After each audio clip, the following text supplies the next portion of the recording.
Assalamualaikum warahmatullahi wabarakatuh. Perkenalkan, nama saya Muhlisa Aswin Azahra, NPM 19 14 21 10 13. Perkenalkan, nama saya Renda Citra Pratiwi, NPM 19 14 21 10 03. Dan saya Wiko Mairoh, NPM 19 14 21 10 37. Kami dari Program Studi Penyuluhan Pertanian, jurusan Agribisnis Fakultas Pertanian Universitas Lampung. Kami akan membahas terkait yang pertama, yaitu pasar tradisional, yang kedua, keunggulan dan kelemahan marketplace atau secara online, dan yang ketiga, gambaran pasar di masa depan. Dibuat sebagai tugas responsi mata kuliah perubahan sosial dengan dosen pengampu yaitu Bapak Tubagus Hasanuddin dan Ibu Indah Nurmayasari dan asisten dosen Mbak Irma Fitriana. Pasar tradisional adalah tempat orang melakukan jual beli yang merupakan tempat bertemunya penjual dan pembeli yang ditandai dengan adanya transaksi jual beli secara langsung dan biasanya ada proses tawar-menawar. Dulu, semua kegiatan jual beli terjadi di pasar.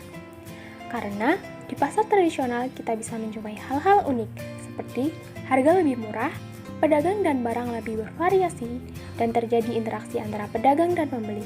Selain itu, kita dapat melakukan tawar-menawar dengan kualitas barang yang bagus. Di Indonesia, jumlah pengguna internet telah mencapai 88 juta orang dengan 48% diantaranya merupakan pengguna harian. Wajar saja, internet telah merubah cara manusia menjalankan kegiatannya, seperti mencari informasi yang tidak harus melalui buku, menikmati hiburan yang tidak harus selalu berada di depan TV, hingga kegiatan belanja yang tidak lagi harus ke pasar. Menurut hasil survei Asosiasi Penyedia Jasa Internet di Indonesia, 27% pengguna internet pernah melakukan pembelian barang atau jasa secara online. Angka tersebut diperkirakan akan terus tumbuh setiap tahunnya, karena sistem ini membuat kegiatan belanja menjadi lebih mudah dan murah. Mudah karena durasi belanja secara online selalu lebih cepat daripada durasi perjalanan ke toko, kecuali jika tokonya ada di sebelah rumah kita. Hanya dengan beberapa klik di komputer atau sentuhan jari di ponsel, kita sudah bisa membeli suatu barang.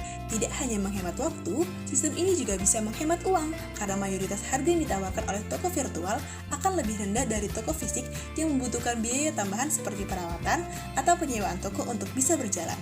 Dengan menggunakan teknologi internet sebagai dasarnya, faktor jarak tidak menjadi hal yang menghambat kegiatan belanja online. Kita bisa dengan mudah membeli barang dari luar kota, pulau, sampai ke luar negeri sekalipun jika barang yang kita cari tidak tersedia di dalam negeri. Dari sejumlah keunggulan tersebut, sistem belanja online terlihat menarik ya. Tidak selalu. Jika kita kembali ke angka pengguna sistem ini, jumlah 27% dari 88 juta pengguna Indonesia bukanlah angka yang besar, terutama jika kita melihat jumlah pengguna di Amerika yang sudah menyentuh angka 70%. Rendahnya angka ini masih bisa dikatakan wajar, karena sistem belanja online juga memiliki kelemahan. Di toko fisik, calon pembeli dapat melihat, menyentuh, dan mencoba produk yang diinginkan dibeli secara langsung.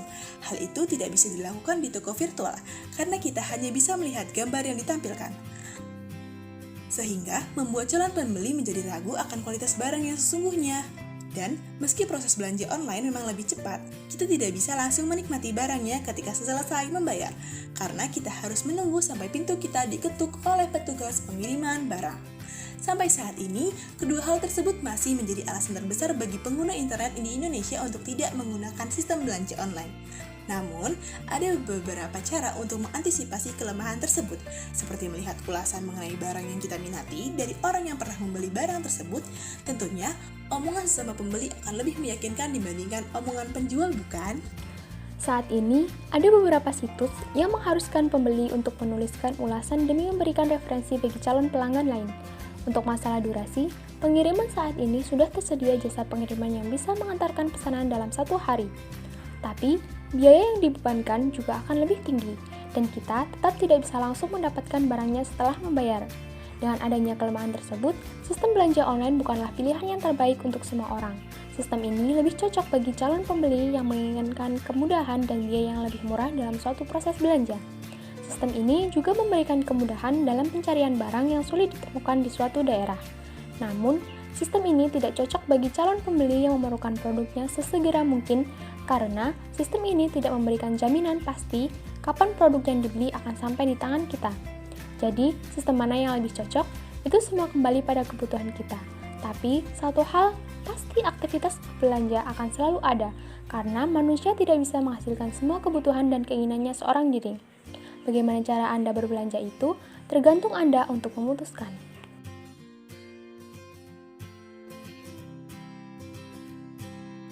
Dari dulu sampai sekarang mall jadi tempat favorit semua orang. Tapi waktu toko-toko online bermunculan, kita jadi nggak perlu susah-susah keluar rumah karena belanja makin gampang. Kalau gitu, apakah di masa depan nanti mall akan tergantikan? Jawabannya mungkin aja. Nyatanya, tiap tahun keberadaan mall itu semakin turun. Misalnya di Amerika sana, banyak mall yang tutup gara-gara sepi pengunjung dan itu mulai terjadi di Indonesia.